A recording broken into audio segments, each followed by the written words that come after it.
Hello Nidorinas and Nidorinos, it is KingNido here, and today we're coming to you from Pewter City, where the Rock-type Skulls are looking to continue what they did through Victory Road and kick this season off strong. And to do so, they're going to look to bring the Medali Aethers back down to earth, who are one of the top favourite sides this season. So let us know in the comments below who you think is going to win. Will it be the Rock types? Will it be the Flying types? Let's go!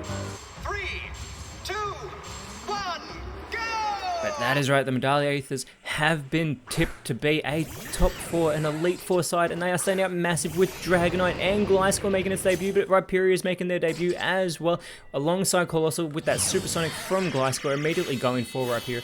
That is going to leave it in a confused state. It is going to want to shake that off here, and Dragonite looking to follow it up is going to go for the heal bell, and that bell is going to chime, but it is way too early in the matchup to be going for that, especially if Gliscor was poisoned and they were from their home side. But Rhyperior needs to shake off this confusion. It is successful, going for the Ice Shard. This is going to be quad super effective, and it is a one-hit wonder. It even gets the critical hit. Dragonite is eliminated. Rhyperior with its first move. Unbelievable, as the Reflect is set up by Colossal. It is going to make the Pewter Skulls stronger against physical moves, as out comes Salamence for the Medali Aethers with that Intimidate ability, lowering the attack stat of the Rock types. And the Medali Aethers are one of the top ranked offensive sides in the league, as that Leech Seed is set up by Salamence onto Colossal. It is seeded. It will be losing health there, as we get the Fury Cutter from the Hyper Cutter Gliscor going for that confused Rhyperior here, who needs to shake it off yet again, but this time it is unsuccessful. It does actually do damage to itself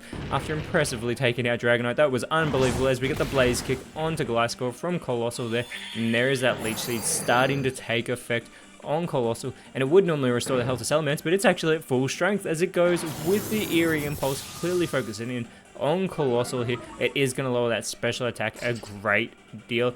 Gliscor following up with the Giga Drain, and Rhyperior is eliminated with that super effective move, and Gliscor gets itself back to full strength in the process. That is exactly what the Medali Aethers needed after that impressive start from Rhyperior. And then we get the Fiery Dance in response from Colossal, continuing to focus in on Gliscor, gets in some good damage there as that Leech Seed continues to sap the health from Colossal here on the field. And now it's going to be joined by Garganacl returning this season, and the Sandsear Storm by Salamence. It is avoided by Garganacl, but Colossal is eliminated from this matchup. That Leech Seed is no longer a concern. It's been taken out. We get the spin out follow up from Gliscor onto Garganacl. Super effective, gets a good hit there, but Garganacl is quite defensive, so it is actually able to tank that quite well and responds with the Seismic Toss. This consistently damaging move gets a really good hit there, as out comes Arcanine. And this is the Terrestrial Cantonian Arcanine for the Pewter Skulls. It is taking on that Rock type and shedding that Fire type. The Pewter Skulls wanted to keep an Arcanine on their roster this season, and that's where Arcanine came into play here, and it is now the quickest on the field, going with the Leaf Blade. That is going to be heavily resisted by Salamence here on the field. The Salamence is going to respond with the Fire Blast, trying to show that it can be a better Fire-type Pokemon. Not very effective there on Garganacl. Gets a good hit still, as Garganacl does respond with the Throat Chop, putting Gliscor into knockout range, who responds with the Bulldoze. This is a really clever play because it doesn't affect Salamence, but it is super effective on the two Rock types on the field, and it lowers that speed of Arcanine as the Reflect does wear off. This is really good because now Salamence is the quickest on the field, and it goes with the Misty Explosion. The Medali Aethers were in the lead, and they have just leveled the playing field because Salamence has eliminated itself, but it's taking Gliscor out with it. It does take out Garganacl. It is now a 3 versus 3 battle.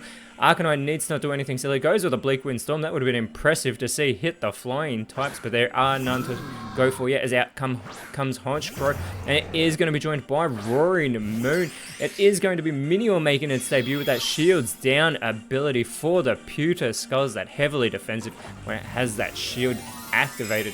Sorry, the Shields Down has been deactivated, as Roaring Moon, the Terrestrial Pokemon for the Medali Aethers, and it just got a whole lot more frightening with balloons. How is that even possible? That Pokemon is absolutely terrifying, and it's quick, as it goes with the Aqua Jet, and it eliminates its fellow Terrestrial Pokemon with that super effective move. Arcanine has been taken out of this matchup. The Medali Aethers have instantly taken back the lead. Honchkrow looking to follow up, goes with the Mach Punch, gets a good hit there as well onto Minior, who is going to respond with the double edge. It is going to get recoil damage, gets a good strike there though. On to Roaring Moon, there is that recoil damage as out comes Tyranitar as the last Pokemon for the Pewter Skulls, and with that Unnerve ability making the Medallia Aethers too nervous to eat their berries. We get the Play Nice from Roaring Moon. I would not want to be playing with Roaring Moon, who does lower the attack of Minior. And we get the follow-up Ivy Cudgel from Honchkrow. It gets the critical hit. Talk about some super luck taking Minior out. Those shields down did not matter as the Tail Globe from Tyranitar, who is all by itself. It has 3 flying types to contend with. It has the type advantage. Roaring Moon, though, with the power split onto the pseudo legendary, so it does share its power with Tyranitar, averaging it out there. Honchkrow follows it up with the ancient power here onto Tyranitar. A good hit as Tyranitar is going to respond with the double edge. Massive damage puts Honchkrow into knockout range, but there is some recoil damage for Tyranitar. Roaring Moon is going to go with the Ice Spinner here onto Tyranitar. Gets a really good hit there, and Honchkrow follows it up with the no retreat. It's been put into knockout range, but it is not retreating from this battle. Going with the Omni Boost, boosting that attack, defense, special attack, special defense, and its speed here on the field. And it has that 125 base attack. Keep that in mind.